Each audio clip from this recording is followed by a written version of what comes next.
നമസ്കാരം. ശ്രീഭദ്ര ജ്യോതിഷാലയത്തിൻ്റെ പുതിയൊരു എപ്പിസോഡിലേക്ക് എല്ലാ മാന്യ പ്രേക്ഷകർക്കും വീണ്ടും സ്വാഗതം. നമ്മൾ കഴിഞ്ഞ എപ്പിസോഡിൽ പറഞ്ഞത് വിളക്ക് കൊളുത്തുന്നതിനെ പറ്റിയാണ്. എത്ര തിരിയിട്ട് കത്തിക്കണം, എങ്ങനെയൊക്കെയാണ് ചെയ്യേണ്ടത് എന്നുള്ളതിനെപ്പറ്റി ഒരു ചെറിയ വിശകലനമാണ് നമ്മൾ കൊടുത്തത്.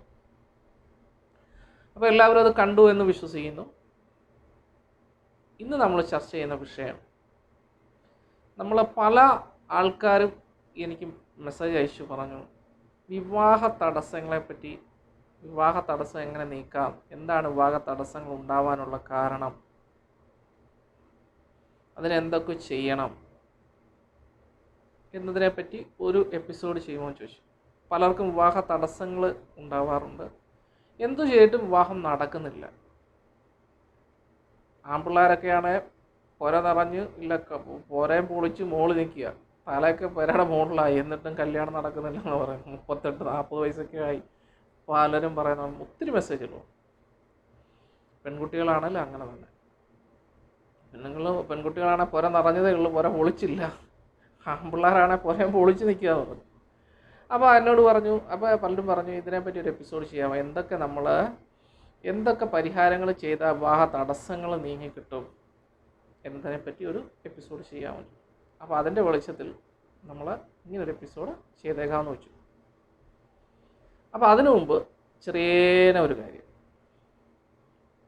ഞാൻ എല്ലാ എപ്പിസോഡിലും പറയുന്നതാണ്. എന്നതാ, നമുക്ക് നമ്മുടെ ചാനൽ സബ്സ്ക്രൈബ് ചെയ്യുന്ന കാര്യമാണ്. ഒന്ന് ചാനൽ സബ്സ്ക്രൈബ് ചെയ്യണം. നിങ്ങളിപ്പോൾ കണ്ടുകൊണ്ടിരിക്കുന്ന ആളിനോടാണ് പറയുന്നത്, ചാനൽ സബ്സ്ക്രൈബ് ചെയ്യണം, ബെല്ലൈക്കനോട് ചെയ്തേക്കണം. ഓക്കെ. അപ്പോൾ ഈ ബെല്ലൈക്കനോട് ചെയ്യുന്നത് കൊണ്ടുള്ള ഗുണങ്ങൾ എന്താണെന്ന് ചോദിച്ചാൽ, എല്ലാ എപ്പിസോഡും നിങ്ങൾക്ക് കൃത്യമായിട്ട് ഇടുമ്പോൾ തന്നെ കിട്ടും. അപ്പം നിങ്ങൾക്ക് ഇഷ്ടമുള്ള ആളെ കാണാമല്ലോ.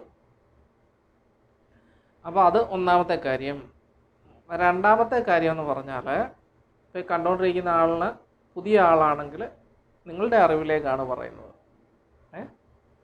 നമുക്കൊരു ചെറിയ പരിപാടിയുണ്ട്, ആസ്ക് ആൻഡ് ആൻസർ എന്ന് പറയുന്ന പ്രോഗ്രാം. ആസ്ക് ആൻഡ് ആൻസർ അത് നമുക്ക് ശ്രീഭദ്ര ജ്യോതിഷാലയത്തിന് മാത്രമുള്ളൊരു പ്രത്യേകതയാണ്. യൂട്യൂബ് ചാനലിൽ നമ്മളിങ്ങനെ വലിയ ഏലസ് വിൽപ്പനയില്ല, ഹോമമില്ല, പൂജയില്ല, ഇങ്ങനെയുള്ള പരിപാടികളൊന്നുമില്ല. പിന്നെ നമുക്ക് പറ്റുന്ന ചെറിയ സഹായങ്ങൾ ജനങ്ങളിലേക്ക് എത്തിക്കുക എന്നുള്ളൊരു ഉദ്ദേശത്തോടു കൂടിയാണ് ഈ പരിപാടി. ഇത് സൗജന്യ ജ്യോതിഷോപദേശ പദ്ധതി ആസ്ക് ആൻഡ് ആൻസർ എന്ന പ്രോഗ്രാമാണ്. ഈ ആസ്ക് ആൻഡ് ആൻസർ എന്ന പ്രോഗ്രാം നിങ്ങളുടെ പ്രശ്നങ്ങൾ എന്തും തന്നെ ആയിക്കോട്ടെ, അതിന് ജ്യോതിഷത്തിലൂടെ എനിക്കറിയാവുന്ന കാര്യങ്ങൾ പരിഹാരങ്ങളായി നിർദ്ദേശിക്കുക. അതാണ് ആസ്ക് ആൻഡ് ആൻസർ. തികച്ചും സൗജന്യം, ₹1 ഫീസ് വാങ്ങാതെയാണ് ആസ്ക് ആൻഡ് ആൻസർ എന്ന് പറയുന്ന പ്രോഗ്രാം ചെയ്യുന്നത്. അത് നമ്മൾ സാധാരണക്കാർക്ക് അവരുടെ ജീവിത സാഹചര്യങ്ങൾ മെച്ചപ്പെടുത്തുന്നതിന് ജ്യോതിഷം എങ്ങനെ ഉപകരിക്കാം, അവരുടെ പ്രശ്നങ്ങൾ എങ്ങനെ പരിഹരിക്കാം, എങ്ങനെ കുടുംബം നല്ല രീതിയിൽ നമുക്ക് കെട്ടിപ്പടുക്കാം, ചെറിയ ക്ഷേത്ര പരിഹാരങ്ങളിലൂടെ, വലിയ ഹോമങ്ങളില്ലാതെ, വലിയ പൂജകളില്ലാതെ,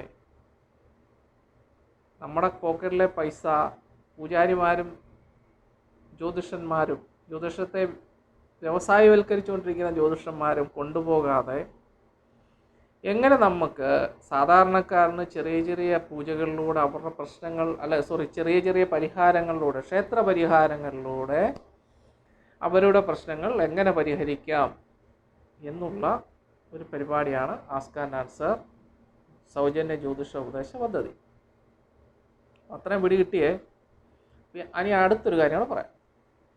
ഇനി മറ്റൊരു കാര്യം എന്ന് പറയുന്നത്, ഇതിൻ്റെ കൂടെ തന്നെ നമ്മൾ ഇത് വാട്സപ്പിൽ മാത്രമേ വരുള്ളൂ കേട്ടോ. ഇനി ഈ വാട്സപ്പിൽ വരാത്ത ആൾക്കാർക്ക് അതിനകത്ത് ഇടാൻ താല്പര്യമില്ല, വേഗത്തിൽ വേണം. ഇതെന്ന് പറഞ്ഞാൽ നമ്മൾ മുൻഗണനാക്രമത്തിൽ മാത്രമേ പറയത്തുള്ളൂ. ഇനി എൻ്റെ കുടുംബക്കാരാണെങ്കിൽ പോലും ആര് ചോദിച്ചാലും അത് മുൻഗണനാക്രമമാണ്. അത് വലിയവനെന്നോ ചെറിയവനെന്നോ അല്ല ഫ്രണ്ട്ഷിപ്പ് ഒന്നുമില്ല. അത് ഏത് ഡേറ്റിലാണോ നിങ്ങൾ തരുന്നത് ആ ഡേറ്റ് മുതൽ നിങ്ങളുടെ മുൻഗണന ആരംഭിക്കും. നിങ്ങളുടെ ടൈം ആകുമ്പോൾ തീർച്ചയായിട്ടും അത് പറഞ്ഞിരിക്കും, അതിനൊരു മാറ്റമില്ല. പിന്നെ പറ്റുന്ന അക്കിടി എന്ന് പറഞ്ഞാൽ ഈ ചിലർ ഈ 2 ദിവസം 3 ദിവസം കൂടിയിരിക്കുമ്പോൾ ഇവരെന്ത് ചെയ്യുന്നറിയാമോ? ഇവർ എന്തായി, എൻ്റെ ആയോ, എൻ്റെ എന്നിടും, ഇങ്ങനെയൊക്കെ ചോദിക്കും. അപ്പോൾ പറ്റുന്നതാന്ന് ചോദിച്ചാൽ ഈ താഴെ കിടക്കുന്നവൻ നേരെ മുകളിൽ പോകും വാട്സപ്പിൻ്റെ. പിന്നെ കിട്ടത്തില്ല അവനെ, കാരണം അതിനകത്ത് ഒരാളല്ല അയച്ചിടുന്നത്. പിന്നെ ഞാൻ ഈ ഒരാൾക്ക് വേണ്ടി തിരഞ്ഞു പിടിക്കത്തില്ല ആരെയും, തിരഞ്ഞു പിടിക്കത്തില്ല, കാണത്തില്ല. നമ്മൾ ആ ഡേറ്റ് അനുസരിച്ച് ആ ഡേറ്റിൽ അയച്ചവരുടെ മാത്രമാണ് നോക്കി പറയുന്നത്. അപ്പോൾ ആ ലെവലിൽ ആ ഡേറ്റിലുള്ള എല്ലാവരുടെയും നോക്കി പറയും. അപ്പോൾ ഈ ഡെയിലി മെസ്സേജ് അയക്കുന്നത് നേരെ മുകളിലായിരിക്കും, ഇവനെ കാണത്തില്ല.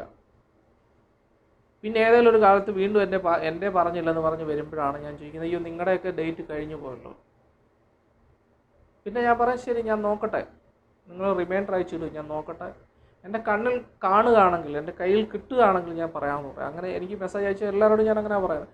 നിങ്ങൾ കഴിവും ചെയ്യേണ്ട കാര്യം എന്ന് വെച്ചാൽ നിങ്ങൾ ഇതിൻ്റെ പുറകിനെ പോകണ്ട. പിന്നെ നിങ്ങൾ പിന്നെ ഇത് അയച്ചിടണ്ട. കാര്യം വീണ്ടും ചോദിച്ചു കഴിഞ്ഞാൽ നിങ്ങൾക്ക് ആ ഒരു ഓർഡർ അങ്ങ് തെറ്റിപ്പോകും. പിന്നെ നിങ്ങൾ നേരെ മുകളിലായിരിക്കും പോകുന്നത്. അപ്പോൾ ഈ ഓർഡറിനനുസരിച്ചല്ലേ ഞാൻ എടുക്കുള്ളൂ. അപ്പം നിങ്ങളെ കാണത്തില്ല അതിനകത്ത്. ഇപ്പം നമ്മൾ താഴെ 17-ാം തീയതി അയച്ചു, അല്ലെങ്കിൽ 18-ാം തീയതി അയച്ചു പറഞ്ഞാൽ 18 എന്ന് പറയുന്നത് മുകളിലോട്ട് വന്ന ആൾക്കാർ കാണുമല്ലോ. അപ്പോൾ അത് എടുത്തെടുത്താണ് പറയുന്നത്. പിന്നെ അടുത്ത 19 ആകുമ്പോൾ ആ 19 ഡേറ്റിന് അയച്ചവരുടെ മെസ്സേജ് അയച്ചവരുടെ അതങ്ങനെ. അപ്പോൾ ഈ അയക്കുന്ന 19കാരൻ രണ്ടാമത് ഒന്നുകൂടെ ചോദിക്കുമ്പോൾ എന്ത് പറ്റും? അവൻ നേരെ മുകളിൽ പോകും. പിന്നെ അവൻ്റെ എന്തെങ്കിലും ആ മുകളിൽക്കാരനെ പറഞ്ഞു വരുമ്പോഴായിരിക്കും അവനെ കാണുന്നത്. അപ്പോൾ അവനെ വീണ്ടും അതിൻ്റെ ഇടയ്ക്ക് ഒരു മെസ്സേജ് കൂടെ അയക്കും. അപ്പോൾ വീണ്ടും മുകളിൽ പോകും. അപ്പോൾ ഇതാണ് പലർക്കും പറ്റുന്ന. ഈ മെയിലൊക്കെ അയച്ചവരുടെ ഇപ്പോഴും വെറുതെ ഞാനൊന്ന് ഓടിച്ച് നോക്കുമ്പോൾ മെയിൽ അയച്ച ആൾക്കാരുടെ കിടക്കുന്നവരുടെ പറ്റിയ ഇതാണെന്ന് ചോദിച്ചാൽ ഇതാണ് കുഴപ്പം പറ്റിയത്. എൻ്റെ കുറ്റമല്ല. അപ്പോൾ ഇതൊരു കാര്യം. അപ്പം പിന്നെ ഉള്ളതെന്ന് പറഞ്ഞാൽ നമ്മൾ വേഗത്തിൽ അറിയേണ്ടവർ, പേഴ്സണൽ രഹസ്യ സ്വഭാവം ഉള്ള കാര്യങ്ങൾ അറിയേണ്ടവർ. പേഴ്സണലായിട്ട് എല്ലാം യൂട്യൂബിൽ പറയാൻ പറ്റില്ല അല്ലേ? നമുക്ക് രഹസ്യമായ പല കാര്യങ്ങളും ചർച്ച ചെയ്യേണ്ടതായിട്ടുണ്ട്. ജ്യോതിഷം എന്ന് പറഞ്ഞാൽ നല്ലൊരു ഡോക്ടർ, സൈക്കാട്രിസ്റ്റ് അതുപോലുള്ള കാര്യങ്ങളാണ് കൂടുതലും നമ്മൾ ചർച്ച ചെയ്യുന്നത്, നമ്മൾ പരിഹരിച്ചു കൊടുക്കുന്നത്. അപ്പോൾ അങ്ങനെ വരുമ്പോൾ അവർ അങ്ങനെയുള്ള കാര്യങ്ങൾ നമ്മൾ ചർച്ച ചെയ്യും. അപ്പോൾ ആ വിഷയങ്ങൾ നമുക്ക് രഹസ്യമാണ്, നമ്മൾ പുറത്തങ്ങനെ അത് ഇതാക്കാൻ പറ്റില്ല. അപ്പോൾ അതുകൊണ്ട് അവരുടെ വാട്സപ്പിൽ നമ്മൾ അതിനുള്ള മെസ്സേജുകൾ കൊടുക്കും. അങ്ങനെയുള്ളവരിൽ നിന്ന് ദക്ഷിണ ഇനത്തിൽ നമ്മൾ പൈസ വാങ്ങിക്കുന്നുണ്ട്. സെപ്പറേറ്റ് വാട്സപ്പാണ്. ഈ വാട്സപ്പിൽ അയച്ചിട്ടാൽ ആ പൈസ അടയ്ക്കുകയാണ്, ആ വാട്സപ്പിലേ പറയുള്ളൂ. ഇത് സൗജന്യ ജ്യോതിഷോപദേശ പദ്ധതിയാണ്. ഈ നമ്പറിൽ ഇപ്പം നിങ്ങൾക്ക് തന്നുകൊണ്ടിരിക്കുന്ന നമ്പറിൽ തികച്ചും സൗജന്യ ജ്യോതിഷോപദേശ പദ്ധതിയാണ്. ആ മുൻഗണനാക്രമത്തിൽ മാത്രമേ പറയുള്ളൂ കേട്ടോ. അപ്പം നമുക്ക് കാര്യത്തിലേക്ക് കടക്കാം. ഇത്രയും കാര്യമാണ്. ചാനൽ സബ്സ്ക്രൈബ് ചെയ്ത് ബെല്ലൈക്കൺ ചെയ്യുക. നിങ്ങളുടെ വിഷയങ്ങൾ എന്ത് തന്നെയാണെങ്കിലും മെസ്സേജ് അയച്ചിടുക. തീർച്ചയായിട്ടും മുൻഗണനാക്രമത്തിൽ വരുമ്പോൾ നിങ്ങളെ പറയും. മറ്റേത് പേഴ്സണൽ അറിയേണ്ടവർക്ക് അത് പറയുക, അപ്പോൾ അവർ പേഴ്സണലിലേക്ക് മാറ്റും. ഇങ്ങനെ 2 കാര്യങ്ങളാണ് ഉള്ളത്. അപ്പോൾ നമുക്ക് കാര്യത്തേക്ക് കിടക്കാം. അപ്പോൾ ഇന്ന് നമ്മൾ ചർച്ച ചെയ്യുന്ന വിഷയം എന്താണ്? വിവാഹ തടസ്സം. പിന്നെ വിവാഹ തടസ്സത്തിനോടൊപ്പം തന്നെ വേറൊരു കാര്യം കൂടെ ഞാൻ ഇതിൻ്റെ കൂടെ അങ്ങ് ചേർത്തേക്കാം. ഇനി അതിനുവേണ്ടി വേറൊരു എപ്പിസോഡ് ഇടാൻ പറ്റില്ല. ഇങ്ങനെ കുറേ ഗ്രഹനിലകൾ വന്നപ്പോൾ ഈ ഗ്രഹനിലയുടെയൊക്കെ നമ്മൾ പ്രശ്നങ്ങൾ, കുടുംബത്തിൽ ദുരിതങ്ങളും പ്രശ്നങ്ങളും ഒക്കെ കാണുമ്പോൾ ആ ഗ്രഹനില വെറുതെ ഒന്ന് പരിശോധിക്കാറുണ്ട് ഞാൻ. അത് എൻ്റെ ഒരു ക്യൂരിയോസിറ്റി, അല്ലെ അറിയാനുള്ള ജ്യോതിഷത്തിൽ എൻ്റെ അറിയാനുള്ള ആഗ്രഹങ്ങൾ ഒക്കെ കൊണ്ടായിരിക്കാം. ഇപ്പം ഞാൻ പറയാം, ചിലർക്ക് ഡൗട്ടുള്ളവരുടെ ഞാൻ പറയാം, ഇപ്പം പെണ്ണുങ്ങളുടെയാണെങ്കിൽ ഞാൻ പറയാം നിങ്ങളുടെ ഭർത്താവിൻ്റെ കൂടെ ഗ്രഹനില അയക്കൂ, അല്ലെ ഭർത്താവിൻ്റെ ജനനസമയം കൂടെ തരൂ, അല്ലെ പിന്നെ ഞാൻ ഭർത്താവാണെങ്കിൽ ഞാൻ പറയാം ഭാര്യയുടെ ഗ്രഹനിലയോ അല്ലെ ജനനസമയം കൂടെ എനിക്ക് തരൂ എന്ന് ഞാൻ പറയാറുണ്ട്. അതെന്താണെന്ന് ചോദിച്ചാൽ ഇങ്ങനെ കുടുംബ ദുരിതങ്ങളും പ്രശ്നങ്ങളും തമ്മിലടിയും കത്തിക്കുത്ത് എന്നൊക്കെ പറയുന്ന പോലെ തമ്മിലടിയും പ്രശ്നങ്ങളുമാണ് ചിലപ്പോൾ ചില കുടുംബങ്ങളിലൊക്കെ ഉണ്ട്. പിന്നെ 2 പേരും ഡൈവോഴ്സിൻ്റെ വക്കിലെത്തി നിൽക്കുന്നവരാണ്. ചിലർ ഉപേക്ഷിച്ച് പോയവരുണ്ട്, ചിലർ ഉപേക്ഷിച്ചിട്ട് പോയിട്ടുണ്ട്, ചിലർ ഡൈവോഴ്സ് ചെയ്യാൻ വേണ്ടി നിൽക്കുന്നു, ചിലർ ഡൈവോഴ്സ് ചെയ്ത കേസുകൾ. അപ്പോൾ ഇതൊക്കെ വരുമ്പോൾ നമ്മളെ ഗ്രഹനില പരിശോധിക്കുമ്പോൾ ഒന്നുകിൽ രജ്ജുദോഷമായിരിക്കും, അല്ലെങ്കിൽ ആ ഗ്രഹനില തമ്മിൽ പാപസാമ്യത കാണത്തില്ല. ഗ്രഹനില തമ്മിലുള്ള പാപസാമ്യത വളരെ കുറവായിരിക്കും. ഇതിനകത്ത് പലർക്കും അടിസ്ഥാനമായിട്ട് അറിവില്ലായ്മയാണ് ഏറ്റവും വലിയ വിഷയം. ഈ നക്ഷത്രങ്ങൾ നോക്കി, അപ്പം ഞാൻ അവരോട് ചോദിച്ചു, നിങ്ങൾ അതുപോലെ തന്നെ ഈ ചൊവ്വാദോഷം ചൊവ്വാദോഷം ഉള്ളതും ചൊവ്വാദോഷം ഇല്ലാത്തതുമായിട്ടുള്ള ഗ്രഹനില നമ്മൾ യോജിച്ച പലതും കണ്ടു, പലതും. അപ്പം ഞാൻ അവരോട് ചോദിച്ചു, നിങ്ങളിത് കണ്ടില്ലേ, നിങ്ങൾ ഈ ഗ്രഹനില കണ്ടില്ലേ, നിങ്ങളിത് ജ്യോതിഷനെ കൊടുത്ത് നിങ്ങളത് പരിശോധിപ്പിച്ചില്ലേ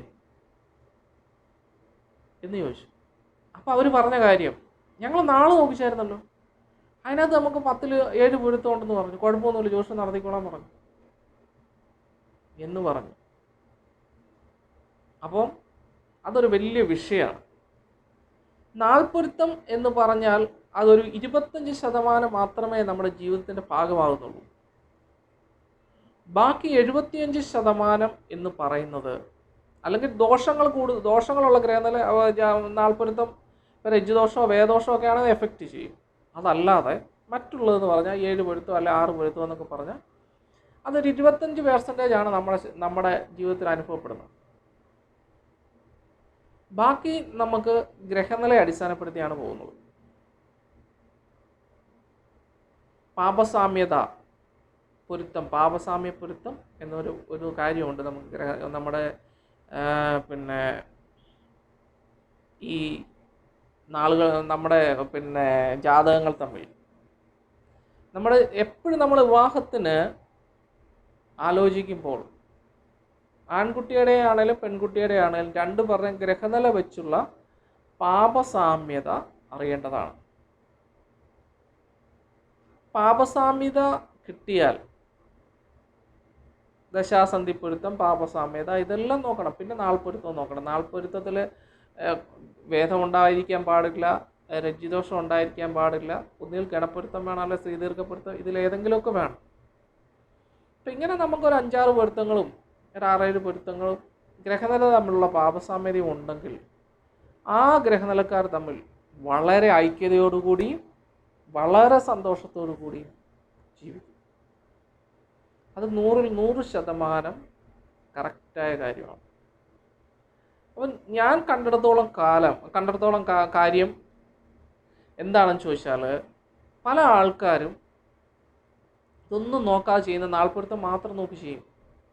അതുകൊണ്ട് പറ്റുന്ന കുഴപ്പം എന്താണെന്ന് ചോദിച്ചാൽ, ഗ്രഹനില തമ്മിൽ ഒരിക്കലും ചേർച്ച കാണില്ല. അപ്പോൾ അത് ഇടയ്ക്ക് വെച്ച് ബ്രേക്ക് ആവും, വഴക്കുണ്ടാവും, തല്ലിപ്പിരിയും, ഡൈവോഴ്സ് ആവും, ഒന്നിച്ച് ജീവിക്കത്തില്ല. അത് ഒന്നാമത്തെ കാര്യം. അപ്പോൾ മറ്റു ചിലർ ചോദിക്കും, ഞാൻ നാളെ നോക്കി നടത്തിയില്ല, എനിക്കിതുവരെ കുഴപ്പമൊന്നും ഉണ്ടായില്ല. പക്ഷെ ഓട്ടോമാറ്റിക്കലി നമ്മൾ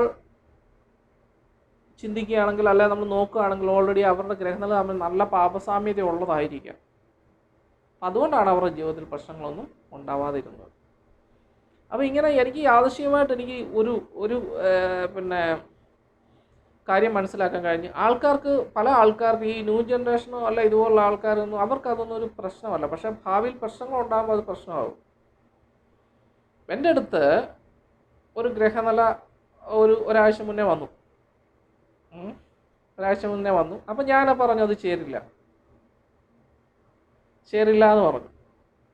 അപ്പം അവർ അതുപോലെ ആ വീട്ടുകാരോട് പറഞ്ഞ് ചേരത്തില്ല എന്ന് പറഞ്ഞു. അപ്പോൾ അവർ പറഞ്ഞു, അതെന്താ ചേരാത്തേ, അത് ചേരണമല്ലോ, ആ നാൾപ്പൊരുത്തം ഇത്ര ഉണ്ടല്ലോ എന്ന് പറഞ്ഞു.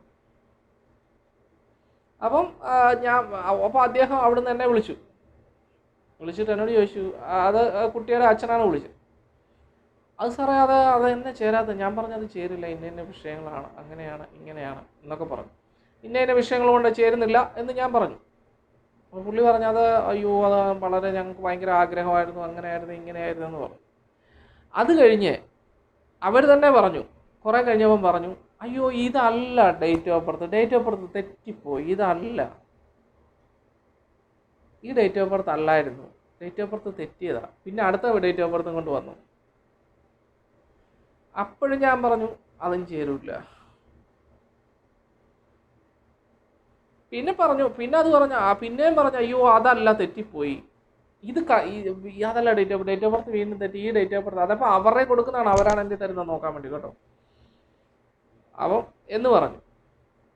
അപ്പോൾ എന്താണ് ഇതിൻ്റെ അർത്ഥം? നമ്മൾ സാമാന്യ ബുദ്ധിയുള്ള ഏതൊരു ആളും ചിന്തിക്കുന്നത്, ഇവർക്ക് ഈ കല്യാണം നടത്താൻ വേണ്ടി അവരവരുടെ ഡേറ്റ് ഓഫ് ബർത്ത്, അപ്പം എന്നിട്ട് വേറൊരു പ്രമുഖനായ ഒരു ജ്യോതിഷനെ കൊണ്ട് നോക്കിച്ചിട്ട് ആ വേട്ടാവളിയെ എഴുതി കൊടുത്തേക്കുന്നു. ഒരു കുഴപ്പമില്ല, ഇത് തമ്മിൽ ചേർക്കാൻ നല്ല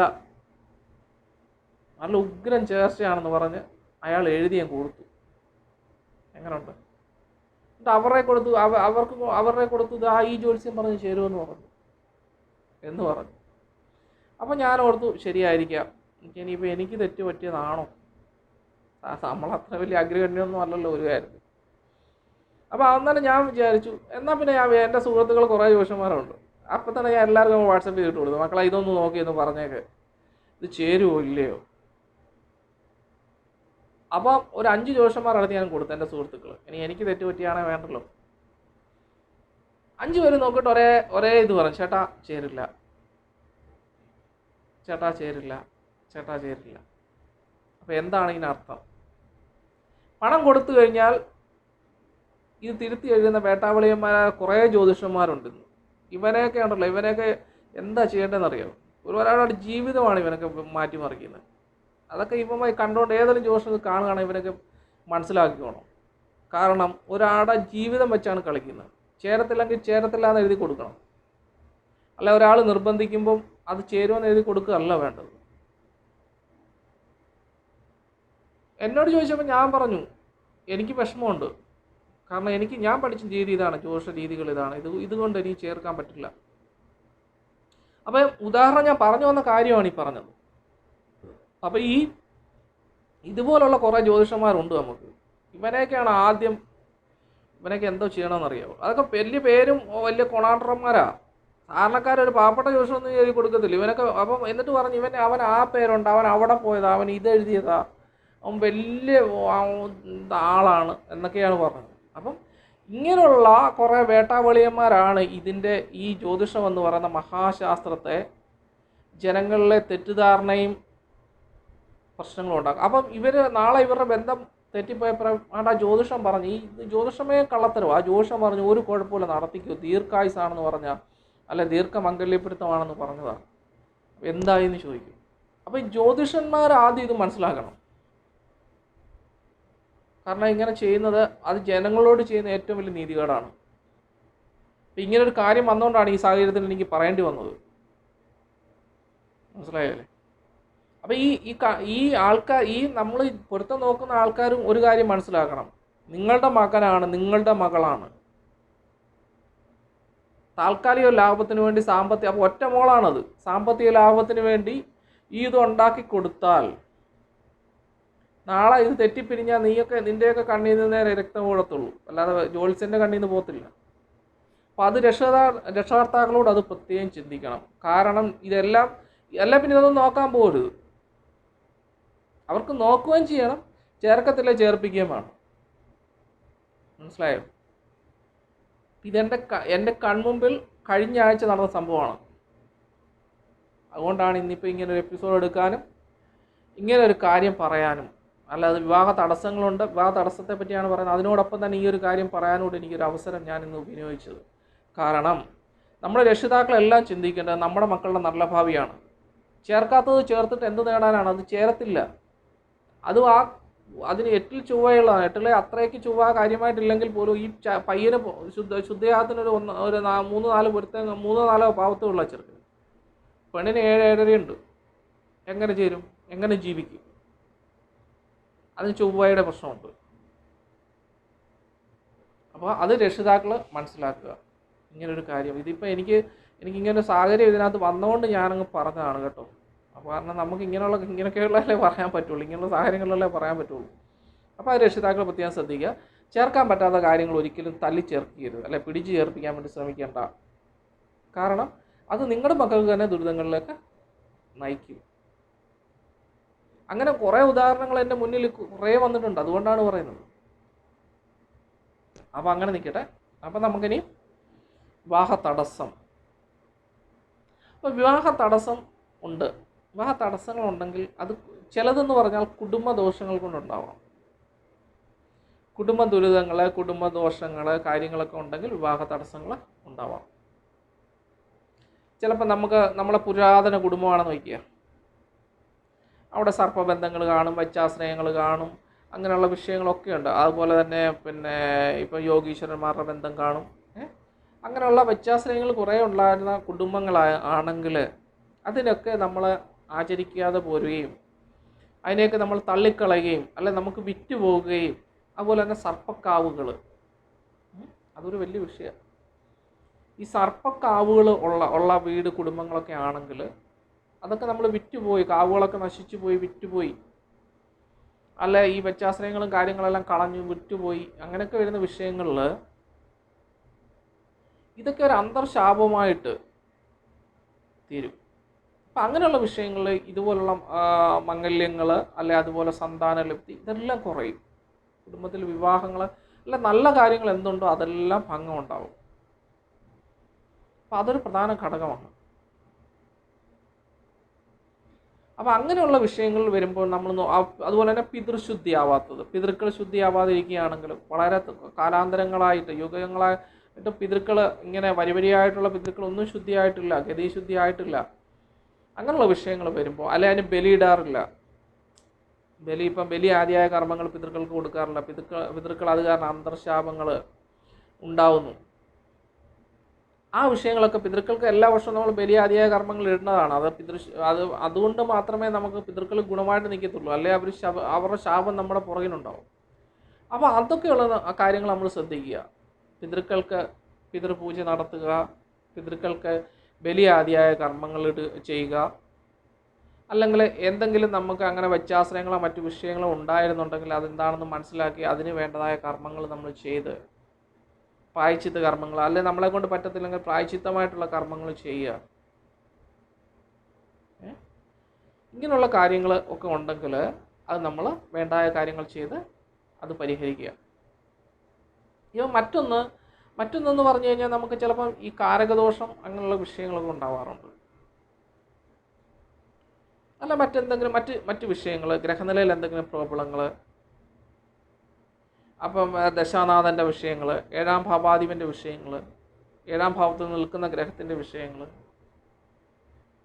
അല്ല സ്ത്രീയുടെ 8ാം ഭാവത്തിൽ നിൽക്കുന്ന ഗ്രഹങ്ങളുടെ വിഷയങ്ങൾ, ഇങ്ങനെയൊക്കെ വരുമ്പോൾ നമ്മൾ നടക്കാതിരിക്കുമ്പോൾ തന്നെ നല്ലൊരു ആസ്ട്രോളജിസ്റ്റിനെ കണ്ടിട്ട് അതിനെന്താണ് ദോഷമായിട്ട് നിൽക്കുന്നത്, ഏത് ഗ്രഹമാണ് അതിന് ദുരിതമായിട്ട് നിൽക്കുന്നത്, ഏത് ഗ്രഹത്തിനാണ് നീചസ്ഥിതിയുള്ളത്, ഏതിനാണ് പാപയോഗങ്ങൾ വന്നിരിക്കുന്നത്, വിവാഹ തടസ്സങ്ങൾ എന്തുകൊണ്ട് ഉണ്ടാകുന്നു, ഇതൊക്കെ നമ്മൾ നല്ലൊരു ജ്യോതിഷനെ കണ്ടാൽ അദ്ദേഹം പറയും. അപ്പോൾ അതിനനുസരിച്ച് നമ്മൾ അതിനുള്ള ഹോമങ്ങളും പൂജകളും അല്ല കേട്ടോ, ക്ഷേത്ര പരിഹാരങ്ങൾ ചെയ്ത തടസ്സങ്ങൾ. ഇപ്പം നമ്മൾ ഉദാഹരണത്തിന് നമ്മൾ ധർമ്മദൈവ കോപം, അതൊരു കാര്യമാണ്. ധർമ്മദൈവത്തിൻ്റെ കോപങ്ങളുണ്ട്, ധർമ്മദൈവ കോപമുണ്ട്. അപ്പോൾ അതുകൊണ്ട് അങ്ങനെയും വരാം. ധർമ്മദൈവ കോപങ്ങളാണെങ്കിൽ പോലും തടസ്സങ്ങളുണ്ടാകും, വാഹ തടസ്സങ്ങളുണ്ടാകും. അപ്പോൾ ധർമ്മദൈവത്തിന് യഥാശക്തി വഴിപാടുകളും പൂജകളും നടത്തി ധർമ്മദൈവത്തിനെ പ്രീതിപ്പെടുത്തുക. അപ്പം ഇത്യാദിയായ കർമ്മങ്ങളൊക്കെ ചെയ്തു കഴിഞ്ഞാൽ നമ്മുടെ വിവാഹ തടസ്സങ്ങൾ നീങ്ങും. പിന്നെ വിവാഹ തടസ്സം ഉണ്ട് എന്ന് നമുക്ക് മനസ്സിലായാൽ നമ്മൾ ചെയ്യേണ്ട കാര്യം എന്താണെന്ന് ചോദിച്ചാൽ, നമ്മൾ ആദ്യം വിഷ്ണു ഭഗവാന്, കൃഷ്ണന് യഥാശക്തി വഴിപാട്, അല്ലെങ്കിൽ നമ്മൾ കൃഷ്ണന് തുളസിമാല ചാർത്തുക, പാൽപ്പായസം നടത്തുക, വിളക്ക് കൊളുത്തുക, ഇങ്ങനെയുള്ള കാര്യങ്ങൾ ഫസ്റ്റ് ചെയ്യണം. ഒരു ഈശ്വരാധീനം ഉണ്ടാക്കിയെടുക്കാൻ വേണ്ടിയാണ്. പിന്നെ നമ്മൾ ചെയ്യേണ്ടത് ശിവനും പാർവതിയും കൂടെ ഉള്ള ക്ഷേത്രങ്ങൾ, ഒന്നിച്ചിരിക്കുന്ന ക്ഷേത്രങ്ങൾ കാണും, ശിവനും പാർവതിയും കൂടെ ഉമാമഹേശ്വര ക്ഷേത്രം. ഇവിടെ നമ്മൾ പോയി സ്വയംവര പുഷ്പാഞ്ജലി അല്ലെങ്കിൽ സ്വയംവര അർച്ചന ഇങ്ങനെയുള്ള വഴിപാടുകൾ നടത്തുക. അത് നമ്മൾ പറ്റുന്ന എല്ലാ ആഴ്ചകളിലും ഒരു ദിവസമെങ്കിലും, സ്ത്രീകൾക്കാകുമ്പം നമുക്ക് എല്ലാ ആഴ്ചകളിലും പോകാൻ പറ്റാത്തൊരവസ്ഥ വരും. അപ്പോൾ അങ്ങനെ വരുന്ന ആ അവസ്ഥകൾ ഒഴിച്ച് ബാക്കിയുള്ള ആഴ്ചകളിലൊക്കെ പോയി കുളിച്ചു തൊഴുത് ശിവനും പാർവതിക്കും സ്വയംവര അർച്ചന അല്ലെങ്കിൽ സ്വയംവര പുഷ്പാഞ്ജലി നടത്തുക. അപ്പം അങ്ങനെയുള്ള വഴിപാടുകൾ സ്വയംവരാർച്ചന തന്നെ നടത്തുക, സ്വയംവര പുഷ്പാഞ്ജലിയൊക്കെ നടത്തുകയാണെങ്കിൽ തന്നെ നമ്മുടെ പകുതിയിൽ ഒരു 80% പ്രശ്നങ്ങൾ നമുക്ക് സോൾവായി കിട്ടും.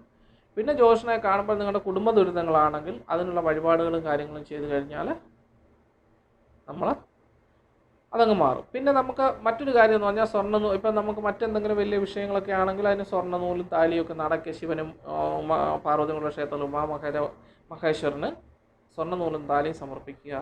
ഇങ്ങനെയൊക്കെയുള്ള വഴിപാടുകൾ ചെയ്തു കഴിഞ്ഞാൽ വിവാഹ തടസ്സങ്ങൾ നീങ്ങി. അപ്പം നമ്മുടെ ആ ഗ്രഹനിലയിൽ ഏത് ഗ്രഹത്തിനാണ് പോരായ്മ, ഏത് ഗ്രഹമാണ് പ്രശ്നമായിട്ട് നിൽക്കുന്നത്, ഏത് ദശാകാലം മോശമാണോ ആ ദശാകാലത്തിനെ പ്രീതിപ്പെടുത്തേണ്ട കാര്യങ്ങൾ, ദശാനാഥനെ പ്രീതിപ്പെടുത്തേണ്ട കാര്യങ്ങൾ ചെയ്യുക. ഇതൊക്കെ ചെയ്തു കഴിഞ്ഞാൽ നമ്മുടെ ആ വിവാഹ തടസ്സം നീങ്ങി വിവാഹം വേഗത്തിൽ നടക്കുന്നതിന് ഇടയാവും. പിന്നെ അതുപോലെ തന്നെ ഈ വിവാഹ തടസ്സങ്ങൾ ഉണ്ടായിക്കഴിഞ്ഞാൽ നിങ്ങളുടെ കരയിലെ ക്ഷേത്രത്തിലെ ധർമ്മദൈവസ്ഥാനത്ത് പിതൃക്കൾക്ക് ഇങ്ങനെയുള്ള വിഷയങ്ങളെല്ലാം നമ്മൾ ശ്രദ്ധിക്കണം.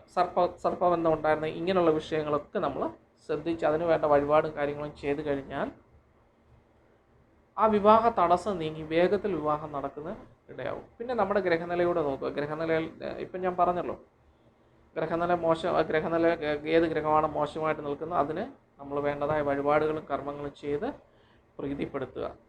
അപ്പം ഇത്രയും കാര്യങ്ങളൊക്കെ ചെയ്തു കഴിഞ്ഞാൽ വിവാഹ തടസ്സങ്ങൾ നീങ്ങി വേഗത്തിൽ വിവാഹം നടക്കുന്നതിന് ഇടയാവും. ഇതെല്ലാം അമ്മ അച്ഛനും പോയി ചെയ്യേണ്ട കാര്യമല്ല കേട്ടോ, ഇതോടെ പറഞ്ഞേക്കാം.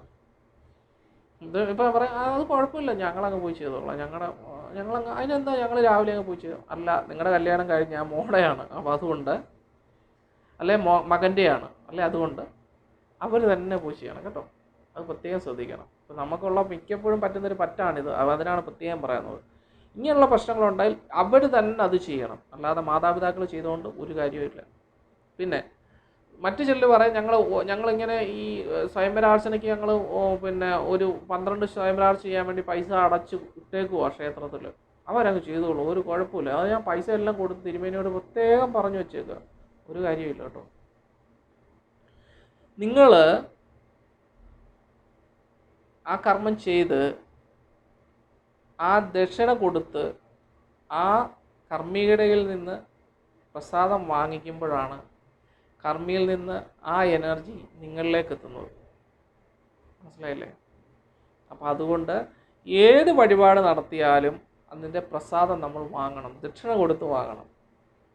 ദക്ഷിണ കൊടുക്കുന്നത് എന്തിനാണെന്ന് ചോദിച്ചാൽ ആ കർമ്മിയുടെ കൂടെ മാനസിക സന്തോഷമാണ്. അപ്പോൾ പൂർണ്ണ അനുഗ്രഹത്തോടുകൂടി അദ്ദേഹം ചെയ്തു കഴിഞ്ഞാൽ തീർച്ചയായിട്ടും അതിനുള്ള ഫലം നമുക്ക് കിട്ടും. അപ്പോൾ അതിനാണ് ദക്ഷിണ കൊടുത്ത് ആർക്കാണോ ആവശ്യം ആ ആൾ തന്നെ വാങ്ങുക. അപ്പോൾ ഇത്രയും കാര്യങ്ങളാണ് പറയാനുള്ളത്. അപ്പോൾ ഞാൻ ആരെയും കേട്ട് കേട്ടിട്ടുണ്ടെങ്കിൽ സോറി, കാര്യങ്ങൾ പറഞ്ഞെന്നേ ഉള്ളതേ ഉള്ളൂ. കാര്യം ഇങ്ങനെയൊക്കെയുള്ള പരിപാടികൾ ഇപ്പോൾ ഇതിനകത്ത് നടക്കുന്നുണ്ട്. ഇതൊക്കെ നടന്ന കാര്യങ്ങളാണ് പറഞ്ഞു കേട്ടോ, അല്ലാതെ ഞാൻ കൈ നിട്ടല്ല, ഈ ആഴ്ചയിൽ തന്നെ നടന്ന കാര്യം. അപ്പോൾ അങ്ങനെയുള്ള വിഷയങ്ങൾ കൊണ്ട് നമ്മൾ ശ്രദ്ധിക്കുക, മാതാപിതാക്കൾ പ്രത്യേകം ശ്രദ്ധിക്കുക. കാരണം നമ്മൾ ഒത്തിരി ഇപ്പം ഞാനൊരു ജ്യോതിഷനായിട്ട് പറയാം, കുറേ ഗ്രഹങ്ങളിൽ വരുമ്പോൾ ഓരോ വിഷയങ്ങൾ കാണുമ്പോൾ ഇതിൻ്റെ കാര്യങ്ങൾ നമ്മൾ അന്വേഷിച്ച് വരുമ്പോഴാണ് പലതും മനസ്സിലാക്കാൻ സാധിക്കും. അപ്പോൾ അതിൻ്റെ വെളിച്ചത്തിലാണ് പറയുന്നത്. ഇതിനകത്ത് വിശ്വാസം നിങ്ങൾ ആർക്കാണ്ടും വേണ്ടി ഇത് ചെയ്യണ്ട, നല്ല വിശ്വാസം ഉണ്ടെങ്കിൽ മാത്രം ചെയ്യുക. അല്ലെങ്കിൽ നോക്കാതെ ചെയ്തു അനുഭവിക്കുന്ന ഒന്നും നോക്കാതെ ചെയ്യുന്നുള്ളൊരു ഇതാവുമല്ലോ. പിന്നെ അല്ല നോക്കി തന്നെ ജ്യോതിഷനും പേര് അവനെ എന്നും ശപിക്കും. ഈ ശരിയാന്ന് പറഞ്ഞ് കൊടുക്കുന്ന ഈ ജ്യോതിഷന് എന്നും ഒരു ശാപമായിരിക്കും. അന്നേരം പറയാം, കാലൻ അവൻ ഒറ്റ എഴുത്തിനാ എന്നെ ഈ കുഴി ചാടിച്ച് അവനതിനകത്ത് മുഴുവൻ ചേരുമെന്ന് പറഞ്ഞ് എഴുതി തന്നാന്ന് പറയും. അപ്പോൾ അതുകൊണ്ട് അതൊന്നും ഉണ്ടാവാതിരിക്കട്ടെ ജ്യോതിഷന്മാരെ. കാരണം 10 രൂപ കൂടുതൽ കിട്ടിയെന്നും കണ്ട് ഇല്ല, പിന്നെ ഇത് മാറ്റിക്കൊടുക്കുന്ന രീതി അങ്ങ് നിർത്തണം. കാരണം ഇത് കണ്ണിൽ കണ്ടതുകൊണ്ടാണ് പറയുന്നത്. അപ്പം ആസ്ക് ആൻഡ് ആൻസർ, അതിലേക്ക് പോകാം. നമസ്കാരം. ആസ്ക് ആൻഡ് ആൻസർ എന്ന പ്രോഗ്രാമിലേക്ക് എല്ലാ മാന്യപ്രേക്ഷകർക്കും വീണ്ടും സ്വാഗതം. നമ്മൾ ആദ്യമായിട്ട് പറയാൻ പോകുന്നത് രാജേഷാണ്. രാജേഷ് തലശ്ശേരിയിൽ നിന്നാണ് രാജേഷ് അയച്ചിരിക്കുന്നത്. 1/10/1972 ആണ് പറഞ്ഞ് ഡേറ്റ് ഓഫ് ബർത്ത് പറഞ്ഞേക്കുന്നത് കേട്ടോ. അപ്പോൾ രാജേഷേ, നിങ്ങൾക്കിപ്പോൾ ശുക്രദശാകാലമാണ് നടന്നുകൊണ്ടിരിക്കുന്നത്. ആ ശുക്രദശയിൽ വ്യാഴത്തിൻ്റെ അപകാരകാലം ഇപ്പോൾ നടന്നുകൊണ്ടിരിക്കുകയാണ്. ശുക്രദശ നിങ്ങൾക്ക് 2029 വരെ നിങ്ങൾക്ക് ശുക്രദശാകാലമാണ് കേട്ടോ.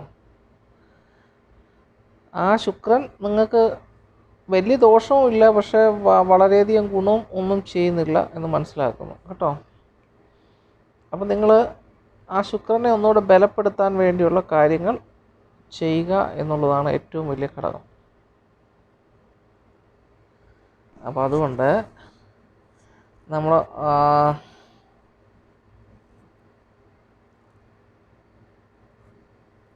നമ്മളെന്താ ചെയ്യേണ്ടതെന്ന് ചോദിച്ചാൽ, നമ്മൾ നിങ്ങളുടെ അടുത്തുള്ള ദേവീ ക്ഷേത്രത്തിൽ നിങ്ങളുടെ മാസത്തിലെ നാൾ തോറും നിങ്ങൾ ഒരു സഹസ്രനാമ അർച്ചന നടത്തി കടുംപായസം കൊണ്ട് നടത്തുക, എല്ലാ മാസത്തിലെ നാൾ തോറും കേട്ടോ. അതുപോലെ തന്നെ അതിനുശേഷം നിങ്ങൾക്ക് വരുന്ന ദശാകാലം ആദ്യത്തെ ദശാകാലമാണ് കേട്ടോ. അപ്പോൾ ഈ പറഞ്ഞ വഴിപാട് നിങ്ങൾ മാസം തോറും ചെയ്യുക. പിന്നെ ആദ്യത്തെ ദശാകാലം നിങ്ങൾക്ക് വരുമ്പോൾ, അതായത് 1 2 3 4 5 6 7 ആദ്യത്തേനും ബുധനും കൂടെ നിപുണയോഗം ചെയ്ത് നിൽക്കുന്ന ഗ്രഹനിലയാണ്. അപ്പോൾ നിങ്ങൾ ശിവക്ഷേത്രത്തിൽ ആ സമയത്ത് വഴിപാടുകൾ നടത്തുന്നത് ഏറ്റവും ഉത്തമകരമാണ് കേട്ടോ. അപ്പോൾ നിങ്ങൾക്ക് ഇതിനേക്കാൾ ഒന്നുകൂടെ നല്ല ദശാകാലം ആദ്യത്തെ ദശാകാലമാണ്. അപ്പോൾ ആദ്യത്തെ ദശാകാലം വരുമ്പോൾ നിങ്ങൾക്ക് കാലം ഇച്ചിരൂടെ മെച്ചമാകും.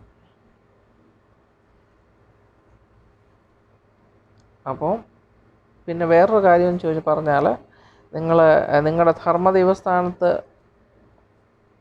പോയി യഥാശക്തി വഴിപാടുകൾ, നിങ്ങൾ അവിടെ ഇല്ലയെന്ന് മനസ്സിലായി, അപ്പം നിങ്ങളുടെ കുടുംബത്തിലെ ആരെങ്കിലും പോയി ധർമ്മദൈവസ്ഥാനത്ത് യഥാശക്തി വഴിപാടുകൾ നടത്തുന്നത് വളരെ ഉത്തമമാണ് കേട്ടോ. അതുപോലെ തന്നെ വ്യാഴപ്രീതി കൃഷ്ണൻ്റെ അമ്പലത്തിൽ യഥാശക്തി വഴിപാടുകൾ നടത്തുന്നത് നല്ലതാണ്. വ്യാഴപ്രീതി എന്ന് പറഞ്ഞാൽ മാസത്തിൽ ഒരു തവണയെങ്കിലും നിങ്ങളുടെ നാളും പേരും പറഞ്ഞ് കൃഷ്ണന് പാൽപ്പായസം നടത്തുന്നത് വളരെ ഉത്തമമാണ് കേട്ടോ. അപ്പം ഈ വഴിപാടുകളൊക്കെ ഒന്ന് ചെയ്യുക, നിങ്ങളുടെ കാലം ഇച്ചിരൂടെ മെച്ചമാകും. ആദ്യത്തെ ദശാകാലം വരുമ്പോൾ ഇതിനേക്കാൾ നല്ലൊരു കാലം നിങ്ങൾക്ക് വരും. ആദ്യത്തിന് ഇച്ചിരൂടെ മെച്ചകരമായിട്ടുള്ള ഗുണഫലങ്ങൾ ചെയ്യും നിങ്ങളുടെ കർമ്മ മേഖലയിൽ, ജോലി സംബന്ധമായ കാര്യങ്ങളൊക്കെ അല്ലേ. അപ്പോൾ ഇപ്പോൾ ഉള്ളതിനേക്കാൾ മെച്ചമായ ഒരു നല്ല ജോലി സാധ്യതയൊക്കെ ലഭിക്കാനുള്ള ഇടയുണ്ട് കേട്ടോ.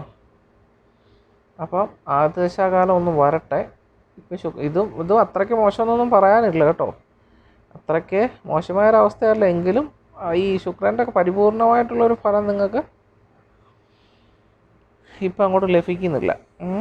അപ്പോൾ അതിന് ചെയ്യേണ്ട കാര്യം ഈ പറഞ്ഞ വഴിപാടുകൾ ചെയ്യുക. പിന്നെ വ്യാഴത്തിൻ്റെ അപകാരകാലം ആയതുകൊണ്ട് വിഷ്ണു ഭഗവാന് ഈ പറഞ്ഞ പാൽപ്പായസവും തുളസിമാലയും ഒക്കെ മാസത്തിലൊരു തവണ നടത്തിയാൽ നന്നായിരിക്കും.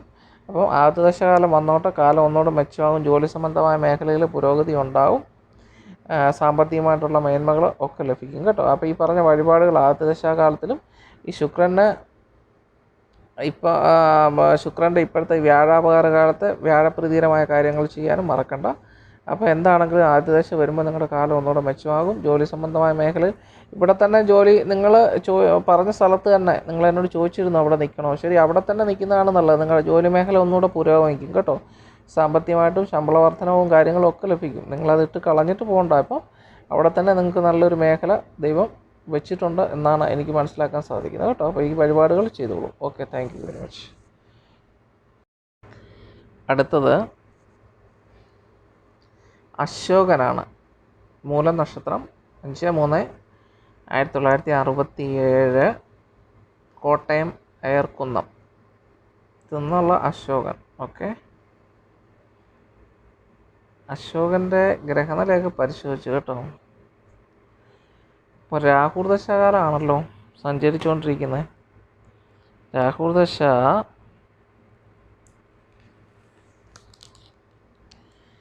2031 വരെ രാഹുർദശാകാലം കേട്ടോ. രാഹുലിപ്പോൾ ശനിയുടെ അപകാരകാലമാണ് നടന്നുകൊണ്ടിരിക്കുന്നത്. അപ്പോൾ ഇപ്പോഴത്തെ അപകാരകാല സമയവും ശരിയല്ല, രാഹുർദശ ശരിയല്ല. ഇപ്പം അതുകൊണ്ട് സന്താനങ്ങൾക്കൊക്കെ പലവിധ അരിഷ്ടതകളും പ്രശ്നങ്ങളും ഒക്കെ ഉണ്ടാകാവുന്ന ഒരു സമയമാണിത്. അതുപോലെ നമുക്കാണെങ്കിൽ തന്നെ ശാരീരികമായിട്ട് വളരെയധികം ക്ലേശങ്ങളും ബുദ്ധിമുട്ടുകളും ഒക്കെ അനുഭവിക്കുന്ന ഒരു കാലമാണെന്ന് വിശ്വസിക്കുന്നു. ടെൻഷനുകളും പ്രയാസങ്ങളും ഒക്കെ അനുഭവിക്കും ഈ കാലഘട്ടത്തിൽ. പിന്നെ സ്കിന്നിൻ്റെ എന്തെങ്കിലും തൊലിപ്പുറത്തുള്ള രോഗങ്ങളോ ഒക്കെ ഇടയ്ക്കിടയ്ക്ക് നമ്മളെ അലട്ടാനുള്ള ചാൻസ് ഉണ്ട്. അത് വളരെ കുറവാണ്. ചിലപ്പം രാഹുർദശ അത്രയ്ക്ക് കഠിനമാണെങ്കിൽ മാത്രമേ അങ്ങനെ വരാറുള്ളൂ. അപ്പോൾ എന്തും ആയിക്കൊള്ളട്ടെ, ദശാകാലം മോശകരമാണ്, അപകാരകാലവും മോശകരമാണ്. അപ്പോൾ അതുകൊണ്ട് താഴെ പറയാൻ പോകുന്ന വഴിപാടുകളൊക്കെ ഒന്ന് ചെയ്ത് തുടങ്ങിക്കോളൂ കേട്ടോ. നിങ്ങൾ കോട്ടയല്ലേ ആയിരിക്കുന്നം? അപ്പം നേരെ നമ്മൾ മണ്ണാർശാലയിലേക്ക് പോവുക. മണ്ണാർശാല പോയിട്ട് അവിടെ പാട്ട്, നിലവറപ്പായസം, അർച്ചന, ഈ വഴിപാടുകൾ മാസത്തിൽ ഒരു തവണ ചെയ്യുക പറ്റുമെങ്കിൽ. അല്ലെങ്കിൽ പറ്റുന്ന സമയങ്ങളിലൊക്കെ പോയി അവിടെ പോയിട്ട് യഥാശക്തി വഴിപാടുകൾ നടത്തുക, പാട്ട് നടത്തുക, നിലവറപ്പായസം നടത്തുക, അതുപോലെ തന്നെ നൂറും പാലും ഉണ്ടെങ്കിൽ അത് നടത്തുക, പറ്റുമെങ്കിൽ അത് നടത്തുക. അപ്പം നാഗരാജാവിനും നാഗേഷിക്കും പ്രീതികരമായ കർമ്മങ്ങൾ എന്താണെന്ന് വെച്ചാൽ ചെയ്യുക. ആ ക്ഷേത്രങ്ങളിൽ പോയിട്ട് പ്രാർത്ഥിച്ച് കുളിച്ചൊഴുത് പ്രാർത്ഥിക്കുന്നത് ഏറ്റവും ഉത്തമമാണ് ഇപ്പോൾ രാഹുർദശാകാലത്ത്. അതുപോലെ തന്നെ വിഷ്ണു ഭഗവാനെ, കൃഷ്ണൻ ഈശ്വരാധീനം വർദ്ധിക്കുന്നതിന് വേണ്ടി വിഷ്ണു ഭഗവാനെ ഭജിക്കുക, കൃഷ്ണനെ ഭജിക്കുക. രാവിലെ എണ്ണീറ്റ് സഹസ്രനാമമൊക്കെ ജപിക്കുന്നതും അതുപോലെ നാമമൊക്കെ ജപിക്കുന്നതൊക്കെ തന്നെ ഈ സമയത്ത് വളരെ നല്ലതാണ് കേട്ടോ. പിന്നെ ശാസ്താവിന് ശനിയാഴ്ച ദിവസം ഒരു 6 ശനിയാഴ്ച പറ്റുമെങ്കിൽ 6 ശനിയാഴ്ച ശാസ്താവിന് നീലാഞ്ജനം കഴിക്കുക. ശിവക്ഷേത്രത്തിൽ പിറവിളക്ക് കൊളുത്തി കരിക്ക് ധാര നടത്തുക ഒരു പ്രാവശ്യം കേട്ടോ. അപ്പോൾ ഈ വഴിപാട് ഒന്ന് ചെയ്യുക. പിന്നെ നമുക്ക് ഈ വ്യാഴദശ വരും കേട്ടോ. വ്യാഴദശ 2047 31 ശേഷം 47 വരെ വ്യാഴദശാകാലമാണ്. അപ്പോൾ ഈ വ്യാഴദശ നമുക്ക് ഗുണപ്രദമാണ് കേട്ടോ. അപ്പോൾ വ്യാഴമാകണം നമ്മൾ നിങ്ങൾ പറഞ്ഞ കാര്യങ്ങളൊക്കെ നടക്കണമെങ്കിൽ ഈ വ്യാഴം അങ്ങോട്ടാവണം. വ്യാഴമായെങ്കിലേ നമുക്കൊരു ഗുണം പറയാൻ പറ്റുള്ളൂ കേട്ടോ. ഇപ്പോഴത്തെ ദശാകാലം മോശമായതുകൊണ്ട് എന്താണെങ്കിലും നമ്മുടെ കുടുംബസ്ഥാനാധിപൻ വ്യാഴമാണ്. അപ്പോൾ ആ വ്യാഴം വരുമ്പോൾ തീർച്ചയായിട്ടും നിങ്ങൾക്ക് ആ ഒരു വീട് അല്ലെങ്കിൽ വേറൊരു വീടാണെങ്കിലും നിങ്ങൾക്ക് വാങ്ങാനോ ഒക്കെ സാധിക്കും. പക്ഷേ ഈ രാഹുർദശ വലിയ പാടാണ്. പിന്നെ ശ്രമിച്ച് നോക്കുക, വഴിപാടുകളും കാര്യങ്ങളൊക്കെ ശ്രമിച്ച് നോക്കുക എന്നുള്ളതേ ഉള്ളൂ കേട്ടോ. ഏതായാലും വഴിപാടുകൾ നടത്തിക്കും. ഇത് വഴിപാടുകൾ നടത്തിക്കഴിഞ്ഞാൽ തന്നെ നിങ്ങളുടെ തടസ്സങ്ങളും പ്രശ്നങ്ങളും, അപ്പോൾ ഉദയത്തിനൊരു ഗണപതി ഹോമം കൂടെ കഴിച്ചോളൂ കേട്ടോ അടുത്തുള്ള ക്ഷേത്രത്തിൽ. അപ്പം ഇങ്ങനെ ഉള്ള ഈ തടസ്സങ്ങൾ മാറുന്നതിന് വേണ്ടി ഈ വഴിപാടുകളൊക്കെ ഒന്ന് ചെയ്യുക കേട്ടോ. ചെയ്ത് കഴിഞ്ഞാൽ പ്രശ്നങ്ങൾക്കൊക്കെ ഒരു ശാന്തിയാവും. പിന്നെ ഈ പറയുന്ന പോലെ വീടൊക്കെ വാങ്ങുന്നതിനൊക്കെ വ്യാഴദശ ആവണം. പിന്നെ നിങ്ങളുടെ വ്യാഴം നിങ്ങൾക്ക് നല്ല ഗുണം ചെയ്യുന്ന വ്യാഴമാണ് കേട്ടോ. കർക്കിടകൻ രാശി നിൽക്കുന്ന വ്യാഴമാണ്. അപ്പോൾ ആ വ്യാഴത്തിന് ബലമുള്ള വ്യാഴമാണ്. അപ്പോൾ അതുകൊണ്ട് തീർച്ചയായിട്ടും നിങ്ങൾക്ക് ഈ വ്യാഴം തുടങ്ങുന്ന സമയത്ത് നിങ്ങൾക്ക് കുടുംബവും അതുപോലെ തന്നെ എല്ലാ ഐശ്വര്യങ്ങളും ദൈവം തരും എന്നാണ് എൻ്റെ ഒരു പ്രതീക്ഷ. അപ്പോൾ ഈ ഒരു ദശാകാലം ഓടിക്കുക, എങ്ങനെയൊക്കെ ചവിട്ടിത്തള്ളി വിടുക. രാഹുർ ദശാകാലം വഴിപാടുകളും പ്രാർത്ഥനയൊക്കെ ആയിട്ട് ചവിട്ടിത്തള്ളി വിടുക കേട്ടോ. എന്നിട്ട് വ്യാഴദശ വരുമ്പോൾ നമുക്കിതിൻ്റെ എല്ലാം ദോഷത്തിൻ്റെ എല്ലാം ഇരട്ടി ഗുണം നമുക്ക് ലഭിക്കും കേട്ടോ. അപ്പം ഇത്രയാണ് കാര്യങ്ങൾ. ഈ പറഞ്ഞ വഴിപാടുകൾ ചെയ്യുക. വിഷ്ണുപ്രീതികരമായ കർമ്മങ്ങൾ, വിഷ്ണു ക്ഷേത്രത്തിൽ വഴിപാട്, രാഹുവിന് മണ്ണാർശാലിലെ പിന്നെ നിങ്ങളുടെ കരയിലെ ക്ഷേത്രത്തിലൂടെ വഴിപാട് നടത്തിക്കണം കേട്ടോ. ഉദയത്തിനൊരു ഗണപതി ഹോമം, ഇത്രയും ഈ വഴിപാടുകളൊക്കെ ചെയ്തോളൂ. ശാസ്താവിന് ശിവന് മറക്കണ്ട. Okay, thank you. അടുത്തത് രാജേഷാണ്, പാലക്കാട് നിന്ന്. 30/11/1990. വിവാഹം എൻ്റെ കഴിഞ്ഞു, 2 മുടങ്ങി.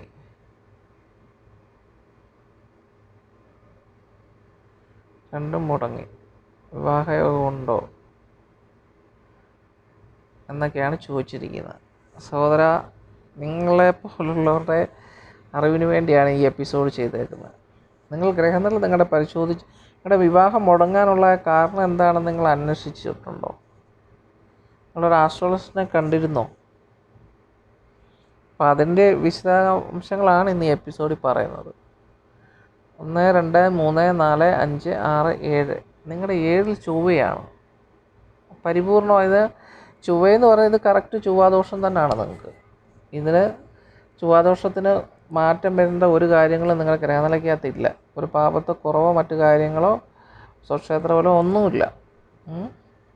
അപ്പോൾ അതുകൊണ്ട് നിങ്ങൾക്ക് നിങ്ങളുടെ ചൊവ്വ പരിപൂർണമായ ചൊവ്വാദോഷമാണ്. നിങ്ങളുടെ വിവാഹം 2 വിവാഹം കഴിഞ്ഞതും പ്രശ്നമാകാനുള്ള പ്രധാന കാരണം ഇതാണ്. നിങ്ങളുടെ ഗ്രഹനില നോക്കി ആയിരിക്കില്ല നിങ്ങൾ വിവാഹം നടത്തിയത് കേട്ടോ. അപ്പോൾ അതിനെപ്പറ്റിയാണ് ഇന്ന് ഈ എപ്പിസോഡിൽ ചർച്ച ചെയ്തിരിക്കുന്നത്. അപ്പോൾ നിങ്ങൾ ആദ്യം ഒരു നല്ല ജ്യോതിഷൻ്റെ അടുത്ത് പോയിട്ട് നിങ്ങളുടെ ഗ്രഹനില, പെൺകുട്ടിയുടെയും കൂടെ ഗ്രഹനില വരുമ്പോൾ അതിൻ്റെ പാപസാമ്യം നോക്കുക. ഞാനിപ്പോൾ ഈ എപ്പിസോഡിൽ അത് വിശദമായിട്ട് പറഞ്ഞിട്ടുണ്ട്, അത് കേൾക്കുക കേട്ടോ. പാപസാമ്യത നോക്കുക, നാൾപ്പൊരുത്തമൊന്നും നോക്കാതെ, നാൾപ്പൊരുത്തമൊന്നും നോക്കേണ്ടതല്ല, നാൾപ്പൊരുത്തത്തിന് കൂടുതൽ പ്രസക്തി കൊടുക്കാതെ ഗ്രഹനില തമ്മിലുള്ള പാപസാമ്യതയും രജ്ജുദോഷം, വേദദോഷം മുതലായ ദോഷങ്ങളില്ലാതിരിക്കുകയും ഗണപ്പൊരുത്തം, ശ്രീദീർഘപ്പൊരുത്തം മുതലായ പൊരുത്തങ്ങളൊക്കെ ഉണ്ടെങ്കിൽ അങ്ങനെയുള്ള ഗ്രഹനിലകൾ നമ്മൾ യോജിപ്പിക്കുക.